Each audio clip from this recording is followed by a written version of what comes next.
ছেলে মেয়ে কয়জন? আমার 2 মেয়ে। কোথায় পড়ালেখা করছে? বড় মেয়ে স্যার সলিমুল্লাহ মেডিকেল কলেজে 14 বর্ষে। Very good. স্কুল কোনটা? স্কুল কুমিল্লা শিক্ষা মডেল স্কুল। দেখলেন তো, উনি উনার মেয়েকে পড়ায় নাই। আপনি আপনার মেয়েকে আপনার স্কুলে আপনার হেডমাস্টারকে পড়ান নাই। আপনার নিজের উপরেই তো আপনার আত্মবিশ্বাস নাই। আপনি আপনার মেয়েকে ডাক্তার বানিয়েছেন, কনগ্রেচুলেশন, আমার কোচের মেয়ে ডাক্তার হয়েছে। কিন্তু আপনার মেয়ে ডাক্তার করার জন্য আপনি কুমিল্লা পড়িয়েছেন। আপনার মেয়ে এখানে রয়েছে, যারা আপনার ক্লাস করে তারা ডাক্তার হতে পারে না, কুমিল্লা গেলে ডাক্তার হতে পারে। আপনি তো আপনার দায়িত্ব অপারগতা করেছেন। তুমি তোমার উত্তর পেয়েছো না স্যার, পরিবেশ তো স্যার তখন আমার বাসা ছিল ওই জায়গায়। কেন ওই মেয়েদের এখানে আনা সম্ভব হচ্ছে না, তাই অনুকূল পরিবেশে থেকে লেখাপড়া করাতে হচ্ছে। আপনি থাকবেন কুমিল্লায়, পড়বেন কাতাবাড়িয়াতে, মাস্টারি করবেন। আমরা কি কোচয়ে থাকি না? আমরা কি কোচয়ে জন্ম হয়নি? আমরা কোচয়ে থাকবো না? আমাকে ভাড়া দিয়ে আনতে হবে কুমিল্লা থেকে। কি বলো? এই হেডমাস্টার সাহেব যদি কোচয়ে থাকতো, ছুটির দিনে হেঁটে যেত, একজনের ধূমপান করতো, কানে ধরে উঠাতে বসাতো নাকি? বাজারে যাওয়ার সময় তোমরা একজন মসজিদে যাও নাই, বোধহয় বিয়াদব, মসজিদ যাচ্ছি যে কেন? হতো? শাসন হতো?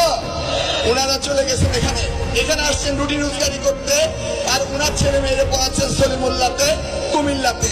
এটাই হচ্ছে আমাদের দৈন্যতা, এটাই হচ্ছে আমাদের অপসংস্কৃতি। এই ব্যাপারে কেউ কোনো কথা বলছে না।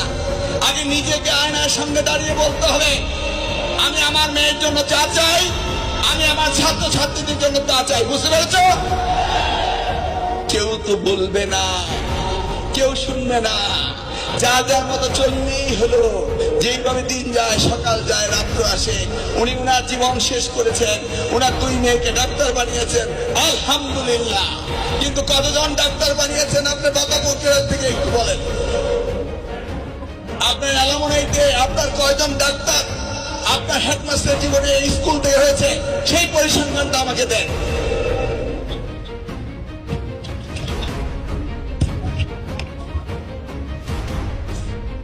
স্যার ভালো পজিশনে গিয়েছি ইনশাল্লাহ, যদি হয়তো আমাদের পার্সেন্টেজ কম, কারণ আমাদের রুরাল এরিয়ার সকল অভিভাবকদের অবস্থা একরকম নয়। ছাত্রদের পিছিয়ে যেটা বিনিয়োগ করার প্রয়োজন ওই অনুপাতে বিনিয়োগ করতে পারছে না। তোমার বাবা কি ছিল? যাই মেকানিক ছিল। তোমার বাবা কি ছিল? কার্পেন্টার ছিল। ওরা কিভাবে হলো? কোন শিক্ষক ওদের মানুষ বানিয়েছে? কে তাদেরকে ইন্সপিরেশন দিয়েছে? আপনার হাজার হাজার ছাত্র ছাত্রী আপনাদের বেরিয়েছে, একটিও ডাক্তার বানাতে পারেন নাই।